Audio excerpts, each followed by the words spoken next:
Thank you so much, Congressman Dugook. In addition,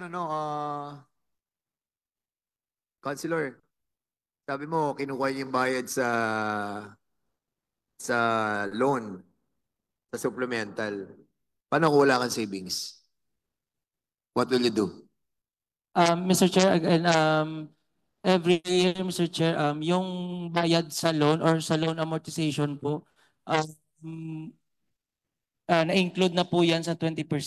Ba't kanina sinabi mo supplemental? Hindi, kanina po, akala ko po yung kung paano kukunin from the So, sinama niyo source sa of fund. 20% development Yes, fund. from 20% development fund. Actually, Mr. Chair, if I'm correct, we allotted 65 million. Bakit nyo sinama sa 20% development fund? What's your logic and wisdom about it? Kasi I really don't know why you put that source of funds 20% development fund. Kasi specific yun the whole total budget. Doon kinukuha yung 20%. And in accordance with the local government code, 20% of the total revenue for the infrastructure. And putting a loan that will go to a infrastructure project as well, hindi mo naman siya revenue. Cannot be considered as revenue kasi nasa being utilized as part of the payment of the loan. I don't know if there is specific figure that has been done by the LGU and that loan on a 20% development fund. Like for example, ako, naging mayor ako. Ang 20% development fund, hindi ko ginagalaw yan. Specific yan sa mga infrastructure. Yung loan, separate yun ang source of fund nun. And this can be subjected to a deeper investigation. I think Comsec, you have to dig deeper on it, deeper on this. Kasi kinuha nila sa 20% development fund Bakit nyo daw kinuha, Mayor? Anong justification nyo, attorney? Legal officer? Bakit nyo doon nilagay ang source of fund nyo isang 20% development fund? Kung naman po yun development infrastructure. So doon kukunin lang yung practice na yata yun every time. Doon talaga kinukuha. Meron ng mga syudad na gumawa ng ganito? Kasi ako, particular yung mga loan namin, hindi namin charge doon. Wala kaming ganun. Separate account yun. Opo.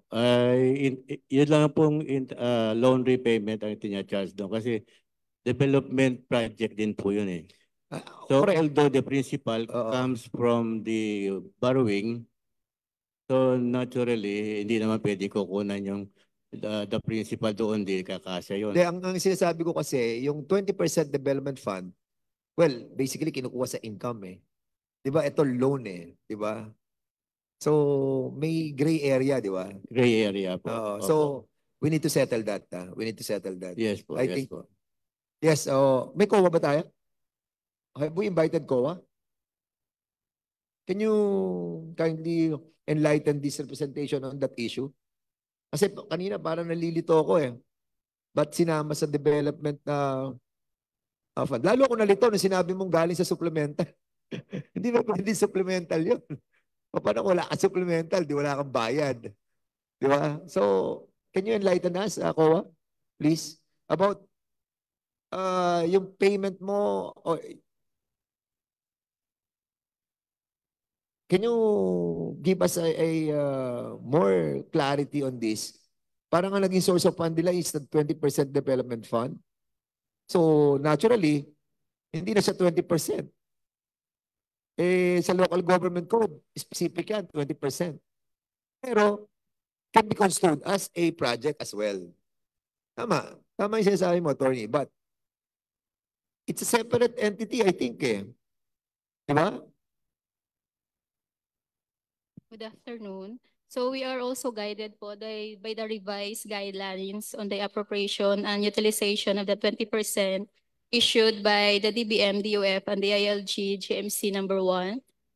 So, since it is ano po, ng infrastructure, the loan is for the infrastructure projects, so it is allowed po to be charged against the 20% development fund. So pwede siyang i-charge. Yes po. Ha? Anong provision niya yung binabasa mo?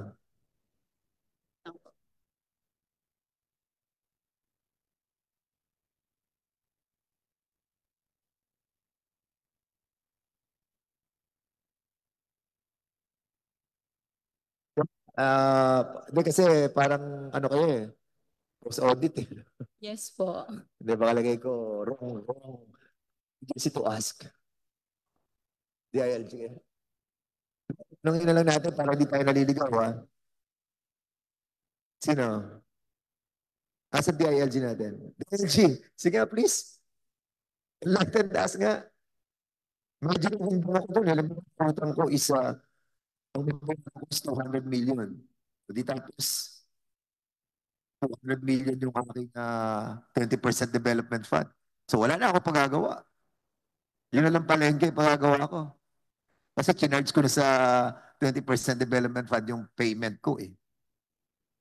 Mr. Chair, ang pinag-uusapan po natin kanina ay kung bakit yung 20% o yung NTA nakapasok doon yung pondo na pambayad doon sa 4 na land bank. Simulan natin sa simula. Pag nagpaplano po tayo, part of development programs ay yung NTA in 20%.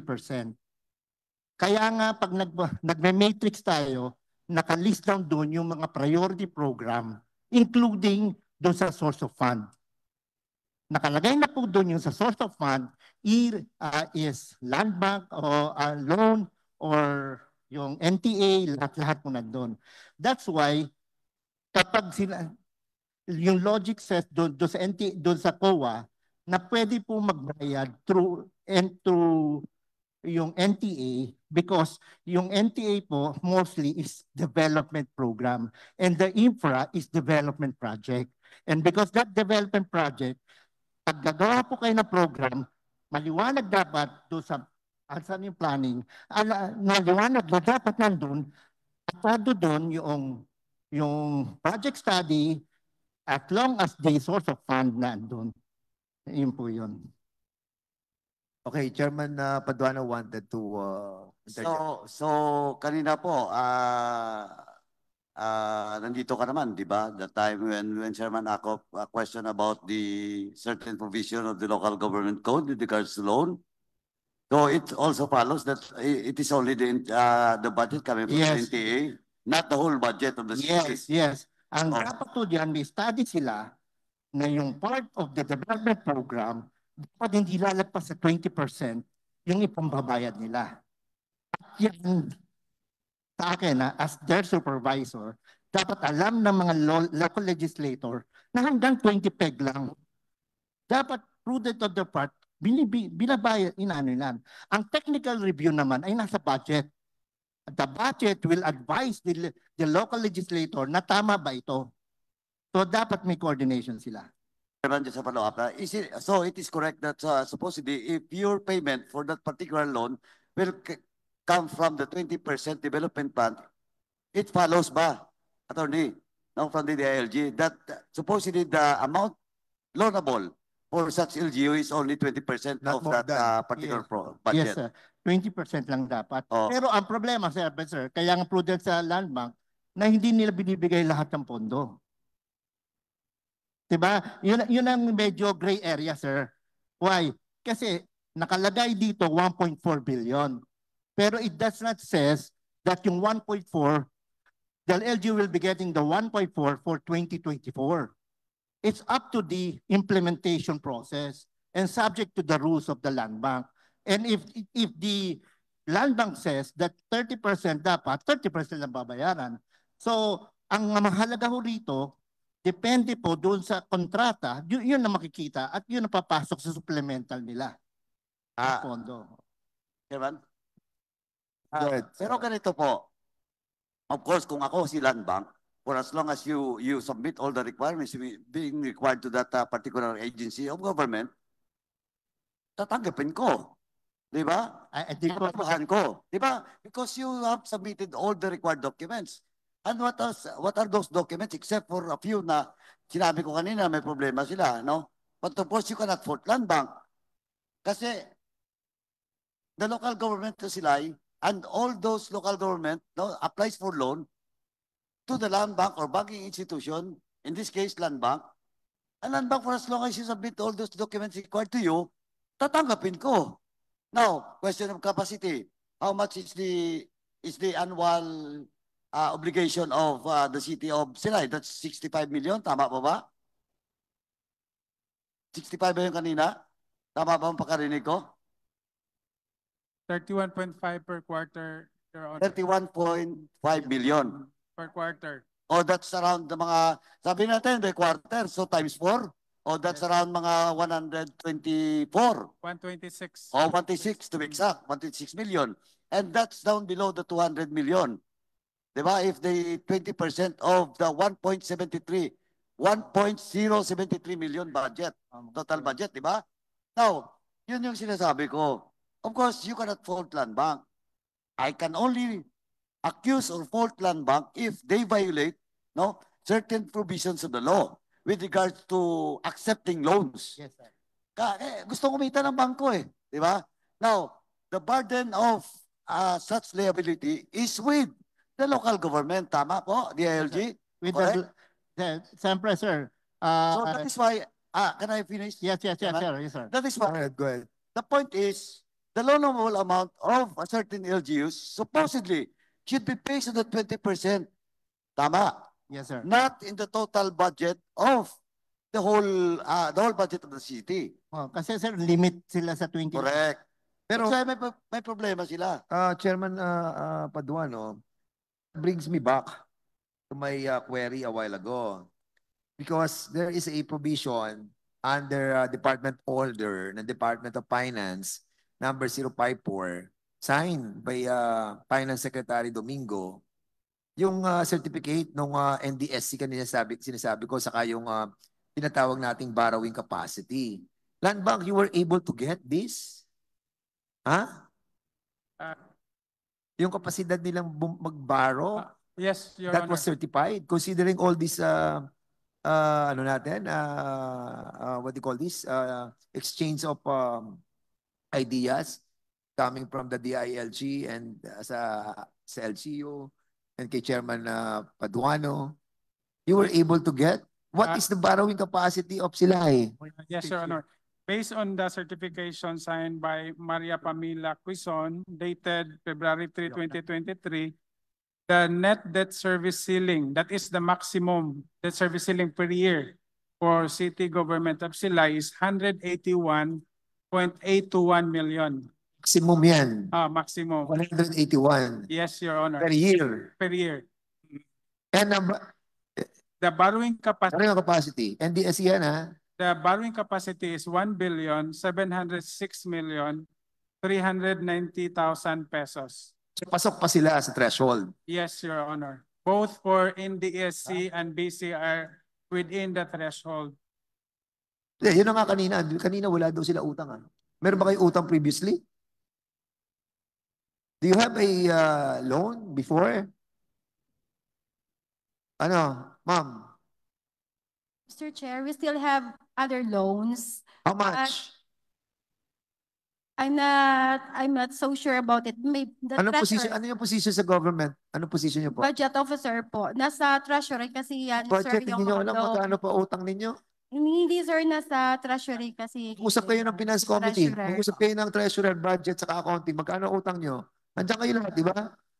O, pag-usapan niyo sa likod. Get back to us. Para makita natin kung talagang pasok pa kayo sa...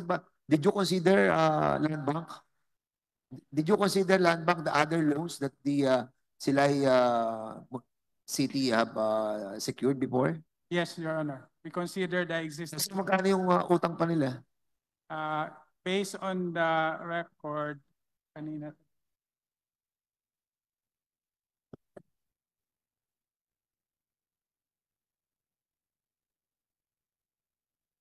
Sige. The outstanding balance as of August 18, 2022 is 71 million with DBP. 71 million yung loan. Yes, Your Na Honor. lang? Nila? 71 million with DBP. Okay. Yun lang ang loan nyo. Ma'am, 71 million? As Yes. of? As of 2022 pa. Kasi wala na silang borrowings. I think wala na silang borrowings after that with DBP. Sige, submit nyo sa amin para klaro ha. Para may mga documents kami. Saka yung galing sa sa NDS, sa Monetary Board. Ha? Now, submit nyo sa amin. You want to ask a question? Congressman Lara, go ahead. Ano lang, Chair. Sa DILG, anong guidance nyo sa tulad nito, terms ng loan nila? 15 years. Ilang years na ba na mayor si Mayor Gallego? Ilang term ka na ba as mayor? First term ko na bang po. Sigurado ka mananalo ka for the next 6 years pa? Hindi po. Kasi inuutang mo na yung susunod na Di paano naman yung plano nung susunod sa'yo unless 15 years ka din dyan. Di ba? Sa akin lang, ang kaya nga tinatanong ko sa DILG, to exert some prudence dito. Kasi siyempre, 15 years, Mr. Chair. No, iutang mo na yung, So, parang, buti sana kung 100,000 lang yan or 1,000. Yes. Sir, meron po tayong type of budgeting yung annual budgeting and multi-tier budgeting. Ibig sabihin yun, they're allowed na mag-budget ng every year nandun sa depende sa budget na yon. The problem with the law, sir, sabi nyo nga, 3 years lang po ang term ng mayor, tapos mangungutang na 15 years.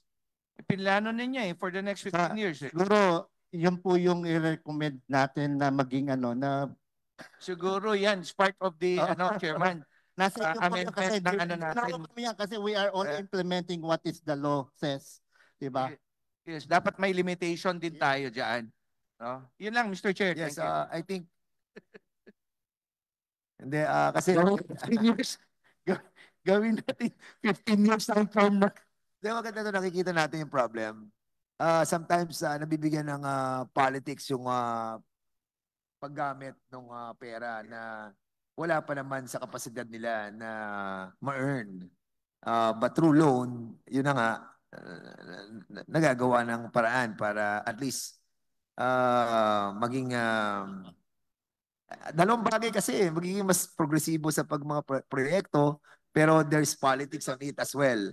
So, timely ito para maayos po natin yung ating batas. Siguro yung mga government instrumentalities, no, especially in political one, have to consider the length of time that the loan can be secured by an LGU. Otherwise, kawawa naman talaga yung mga susunod, di ba? Oo, kaya within the term limit, at least sa 3 years lang, doon lang tayo kasi we're not sure kung mabibigyan pa tayo ng pagkakataon, talagang kawawa. But of course, we need to make a stronger law precisely on this issue. All right. So, dito kanina, yung project naman po ninyo na 500 million yung mayor, no? Yung ating City Hall, di ba? At how many % na po nagagawa doon sa project? Kabago lang umpisa, Your Honor. Kabago lang umpisa ang... Kaumpisa lang po. Mga ilang % na po? Hindi ko lang kung mga ilang percent na yun, Your Honor. Basta... May 10%, 5%. Mobilization. City engineer siguro nga. Asan ang city engineer? City engineer. Sir, ano nang status ng project nung ginagawa po? Ilang % na po yung Mr. Chair, yung City Hall po, mga around 6%. 6%? Yes. Oh, 6%. At ano na po to? Bidded na to? Bidded na, awarded na po?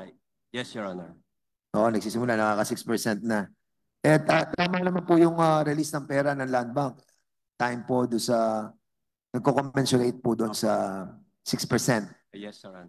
And kayo bilang city engineer, were you able to, of course, nakita po natin lahat yung planning dito, di ba?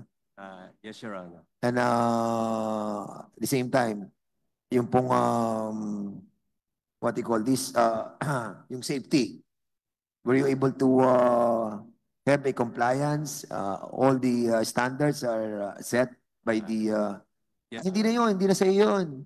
Sa building official na yun, di ba? Separate na ang OBO, di ba? Kasi ako, nung mayor ako, na-separate na yung OBO eh. Saka, sana sinama niyo yung OBO niyo para at least natanong natin ang, ha? Nandito ang OBO? Sige, okay. Can we ask the OBO para, have you considered all the kind of safety standards? Kasi, ako, pag gumagawa ako ng project sa amin, I see to it, my building official will always be there to secure the standard and all the compliance, public safety are all insured in order to have a peaceful mind, no? Mga official. Kasi di tayo nagkakaloko-loko eh. Pag yung medyo mali-mali yung mga nagta-time check na ho siya, alas 3 na daw, umuwi na lang. Hindi, sige, para matapos lang pa. What do you call this? Nagkaroon po ng compliance sa public safety and sa lahat ng mga standards ng infrastructure projects.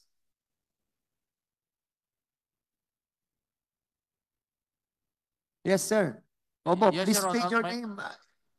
Magandang hapon po. Opo, sige po. Sa katunayan nga, Mr. Chair, yung NGC na project namin, yung City Hall, as of now, wala pa na approve ang kanilang building permit. Kasi po, kasasubmit pa lang nila ng kanilang mga dokumento. No, sandali, wait. Anong kasasubmit lang ng mga dokumento? Ang kanilang building permit po ay under process pa po. Kasi kasasubmit lang ng mga plans nila sa opisina. Kung hindi ko po binigyan ng notice of violation, hindi pa po nila sinubmit ng contractor ang kanilang mga permits, documents. Ibig sabihin, nagsisimula na yung project, wala ka pang pinipirmahan about sa public safety standards, Yes po, Your no Honor. project na ginagawa ng City Hall? Yes po, Your Are you sure of this? Mayor, totoo ba sinasabi ng OBO mo, official mo to Yes, Your Honor. Yes. Totoo sinasabi niya? Ngayon na kayo nag-submit. Ng contractor yun Your Honor, contractor yun ng building permit yun, para sa na. Hindi, it has to pass through your office. Kailangan sa city engineer, sa OBO, sa iyo, bago mo aprobahan yun, bago nyo i-bid yan. Lahat complied with. Hindi nyo i-award sa isang contractor yan na hindi nagko-comply doon sa mga requirements that being undertaken by the city engineer and by the OBO official. Klaro tayo dyan. Your Honor. Ngayon nyo lang dinala ang mga dokumento as what is your name? Yes po, Your Honor. Nag-submit po. Anong name mo? Pangalan ko po ba? Engineer. Oo, Elmer Kent Torres po. Ba't ngayon lang kayo nag-submit sa kanila ng mga dokumento? Your Honor. Hindi kayo nagpa-bidding. Your Honor. All the documents have submitted by the contractor, lahat ng contractor, sasubmit sa back, di ba? At hihingin sila ng compliance sa lahat ng mga agencies. When the procedure, the bidding, saka pa lang siya i-conduct. Your Honor, pwede bang ang amin city engineer? Kasi siyang may alam niyang city engineer po namin po. Engineer, kasama ka sa back. Yes, So, bakit ang mga dokumento hindi pa compliant sa OBO? Nakalusot na sa back sa inyo. Natapos na po yung bidding, Your Honor, tsaka construction stage. Kala ko ng mga documents? Hindi po, yung permit lang. Yung building permit is on process na. Ano yung sinasabi ni OBO? Na ngayon nyo lang sinabit yung mga documents. Chairman? Yes. And ganito, kanina when you are asked, question of completion, sabi mo 6%, di ba? Now you're, Yes, Your Honor. now you're telling this committee na nag-implement na yan ng 6%. Pero yung submission of documents, to follow lang? On process na po yung... Mali. Di ba? Supposedly, you should start the project unless kompletong papeles. Di ba? Engineer ka, di ba? Oh, tama ako, mali. Oh, sige nga. You're under oath. Tama ako, mali. Yes, Your Honor. Mali ako? You are correct, Your Honor. Oh, I am correct. Eh, may problema tayo dito. Tingnan mo. Wala pang permit sa Office of the Building Official. Ini-implement nyo? 6% na mayor? Why you in a rush? Ba't kayo nagmamadali? Eto ngayon, may problema talaga kayo dyan. Now you cannot deny because the city engineer mismo nagsabi and admitted that namali sila dun.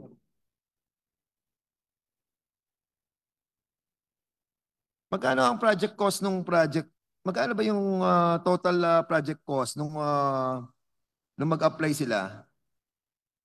Alam ba natin to, city engineer? Yes, Your Honor. How much? May I refer to the documents first, Your Honor? Kasi yung project is 500 million, di ba? Yung loan amount. So, siyempre, magsasubmit yan sa inyo sa BAC. Magkano yung total project cost nila? Ga-apply ng building permit, application, lahat. Magkano nakalagay? Yung total cost sa program of work is 500 million, Your Honor. Hindi, tinatanong ko yung cost nila. Declared, total project cost. Nagde-declare yan sila eh.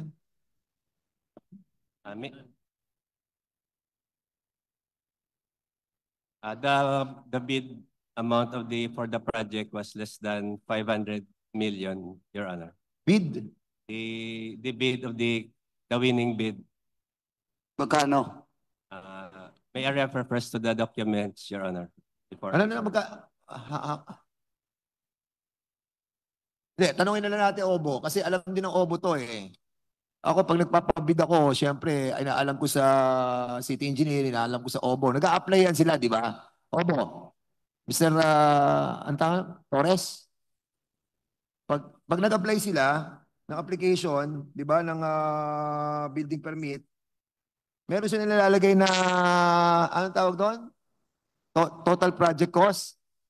Total estimated cost po. Yes, estimated. Nilalagay nila yan eh. So, ang project is 500 million. So, magkano nilagay nilang estimated total project cost?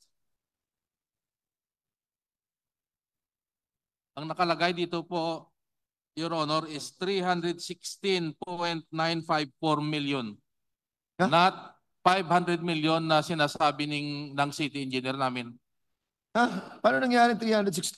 Ang laki naman yan. Ang liit pala, ang liit niya. 300, yung estimated. Ito po, may copy ako ng kanilang... Kung nyo kayo nisubmit to us, anong 316 million? Pwede ba 316 million? Pag-isubmit po. 500 million loan. Ano nga? Sino ang contractor dito? Mr. Chair, the contractor is Silver Dragon Construction and Lumber and Glass Supply Incorporated. 316? While General Fernandez is looking Chairman, at the data. I'm yielding back the chairmanship to Chairman Ako. No, may I recognize the presence of the Honorable Jonathan Keith Flores, 2nd District, Bukidnon.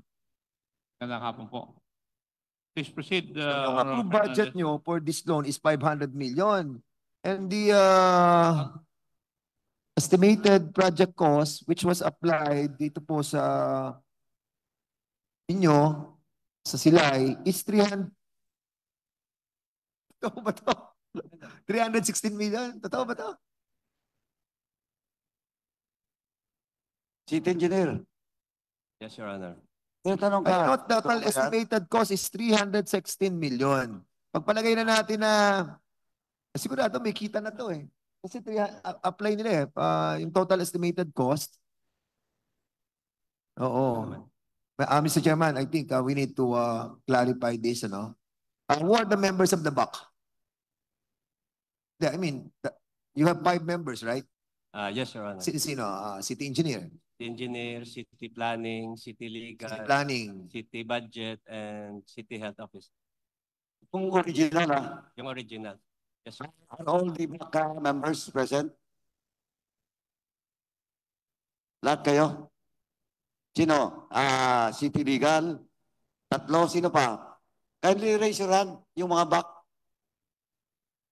Kayo yung original When this, hindi. Hindi, ang tinatanong ko yung original. Original. That approves this, this proposal. Oh, andito ang bill of materials. Dali. Chairman, sandali Sino yung original? O ba't ayaw niyo sabihin, Mayor? What's the original BAC members that you appointed?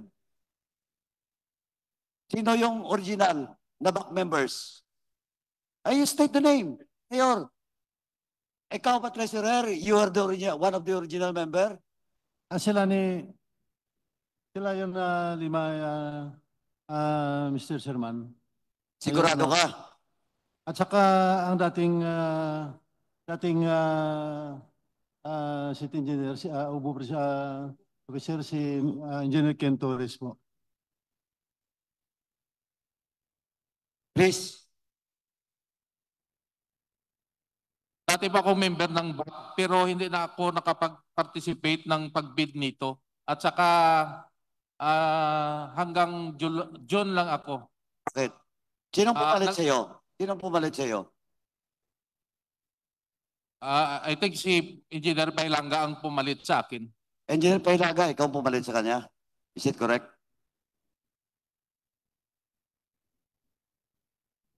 Mr. Chairman, before you proceed, I just wanted to confirm lang. City Planning and Development Office, Architect Giovanni Guzon. Did you sign this? Is this your signature? So you confirm that this is 316 million? The submitted by the contractor. Yes, Your Honor. At sinabit niya to before or after the bidding? That is after the bidding, Your Honor. Before the implementation. Sandali Chairman, with the indulgence of Chairman. Balikan ko lang muna. So, you're the original BAC member? Yes po, Your Honor. Now, Engineer, kailangan ikaw pumalit sa kanya? Became BAC member July 1 this year. Ano ko ikaw pumalit? Ganito yun yata. Ba't hindi mo masagot? With your indulgence. Si Engineer Torre was formerly the city engineer. Dahil wala pa sa...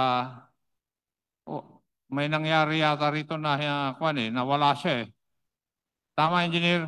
Your Honor, I was reassigned for 1 year. Yes. Nawala siya. So the city mayor. And he was city engineer, si Engineer Torre. He was the officer in charge, Your Honor. Yes. Kaya membro siya ng BAC. Pero noong bumalik si Engineer Palanga. Tama? Per civil service order, Honor, I was reinstated to my position as city engineer. Anyway, bakit ka na-relieve? Are you relieved, transfer, or what? It was only a reassignment, Your Honor. Reassignment? By Mayor Gallego, yes. And then I filed an appeal to the Civil Service Regional Office July 2022, I think. And then after the process of the civil service, I was ordered to be reinstated to my position as city engineer. And I reassumed my position last July 4, 2023. Engineer, you should be candid and answer directly the query of this representation. Kasi nang tinanong kita, sabi mo reassignment lang. Why did you were reassigned? You have a case? Why did you appeal? service? Your Honor, because the mayor has the option to reassign employees, and the reassigned employee per civil service order has 15 days to appeal his reassignments. Tinatanong ko, engineer, nag-appeal ka, di ba? Sa civil service po. Oo, nanalo ka. Yes, Your Honor. Appeal mo. Yes, Your Honor. After that, pinalik ka. There was an order by the Civil Service Regional Office 6 in August 2022 that I be reinstated, but there was the mayor countered with this on appeal to the decision of the civil service. Then I was reinstated only July last year per the order of the CSC Region 6. So, matanong kita, engineer, bakit ka na-assign? Ano ka ang reason why you were reassigned that time? I cannot. Well, as an employee, Your Honor, I obey my. Bakit mo siya inilipat in the time? Kung hindi pa nag-civil service, nag-appeal civil service, tsaka na-affirm yung appeal niya, hindi siya naibalik ulit, kinontas mo pa rin. Yung decision ng civil service, bakit siya inilipat?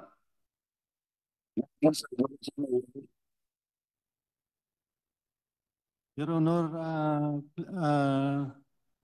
please allow our city legal officer to... Mayor, kapang-asay nga tao, ay kakaisindi nga gin sa ilo mo, ang imo nga chief legal lang yung pasabton. Simple naman na, Mayor mo, kung may violation ng tao, ang bala mo because engineer Pailanga that time violates certain provision of the local government code of his mandate. Your Honor, conforme man siya, Your Honor, during my ano siya, Your Honor, na... Sandali. But he appealed. If he really volunteers or join you in that reassignment, your decision to reassign him, dapat hindi siya nag-appeal. But he appeals the CSC. And after the appeal, favorable sa kanya ang decision ng CSC, kinontes mo pang araw kaya hindi siya kagad nakaupo. With finality na ngayon, nakaupo na siya. Ang tanong ko, bakit? What's the basis or the reason why may reassignment siyang ginawa? May ikaw ginawa sa kanya?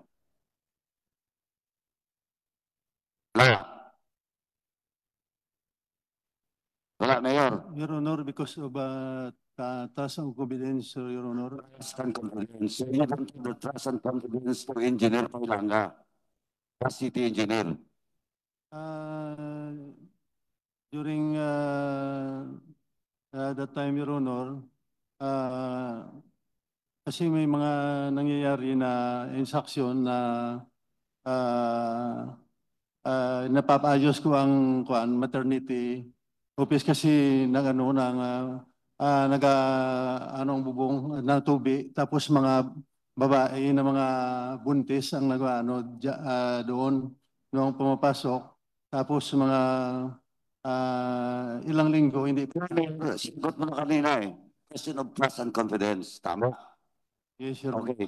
No, engineer, curious lang ako dyan Can you submit to this committee the orders for reassignment, your appeal, and the decision of the civil service, and that includes the final decision of the civil service to this committee? Your Honor, I was also reassigned by former Mayor Mark Goles for 6 years.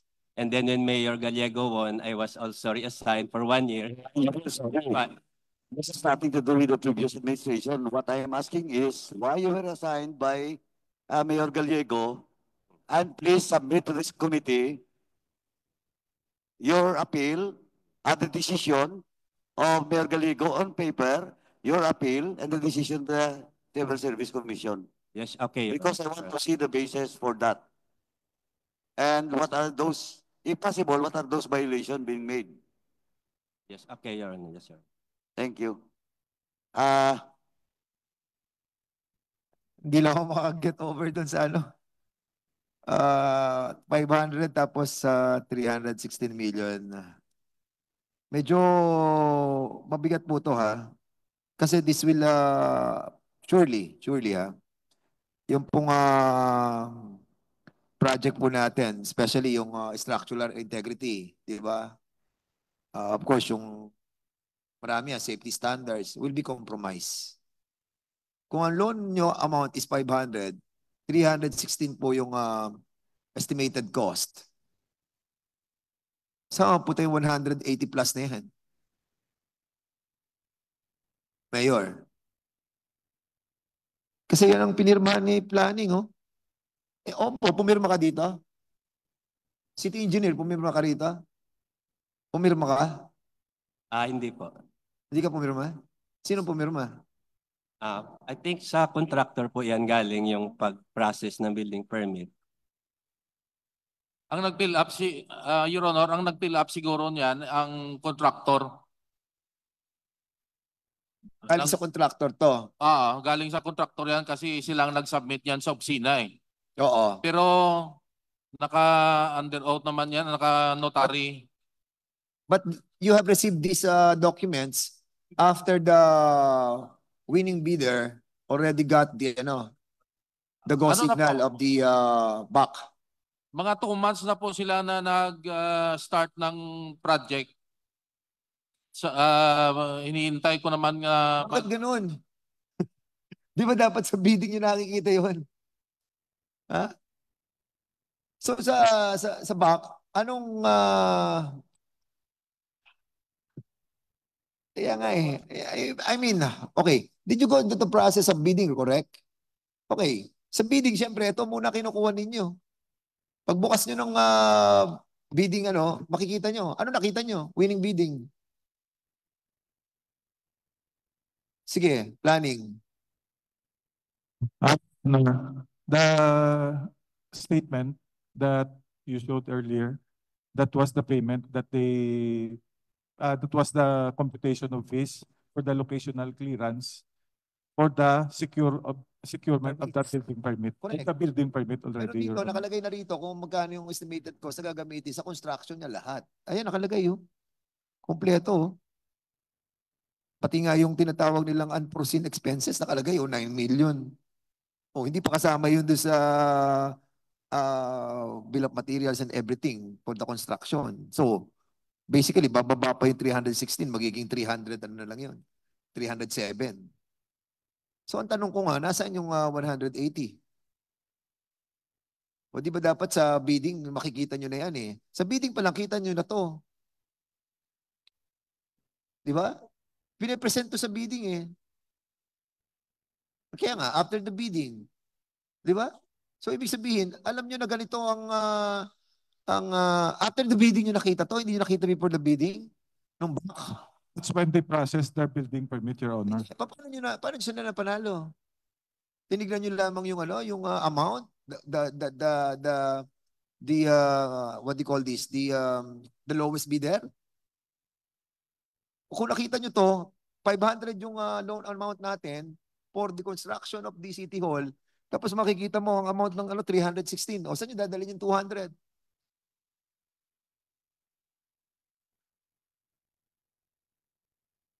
Yes, City. Kasama ka ba sa back? Ikaw chairman, sige, attorney. Ako po ang chairman. When we bidded, ang ABC po namin is 500,000. 500 million. Nung i-open na namin yung financial envelope, the second envelope, yung BOQ na tinatawag, bill of quantities, nakalagay doon yung total nila. Meron kasi mga breakdown yun eh. Ang total po is, the total bid is 499,950,977.80.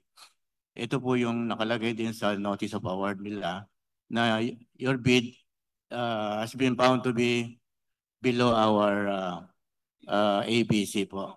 So yan ang nakita nyo na sinabit ng anong pangalan ng contractor? Silver Dragon. Ito po, Silver, ito po yung talagang bid niya. So yan ang inopen nyo, yan ang binuksan nyo, yan ang nakita nyo. Yes po. Okay. Yan yung Alright. talagang bid niya. Okay. So ngayon, ito naman ang sinabit ng contractor doon sa OBO. Anong nangyayari dito? Ganun kasimple. Yes, may So bid. niloloko kayo ng contractor nyo. Opo, siguro baka may basis din po Kasi yun. nagsubmit siya ng bill of material. Bakit mo naman pinirmahan, Architect Goson? Kung nakita mo, yung sinasabi ni Attorney Jarder na almost 499, yung bidded amount, then why did you sign this? Did you not compare this to that one that you hold in the winning bidder? Di ba? Kasi hawak nyo na yan eh. So sinasabi nyo 499, hindi nagmamatch sa hawak nyo rito na sinabit sa iyo for your signature.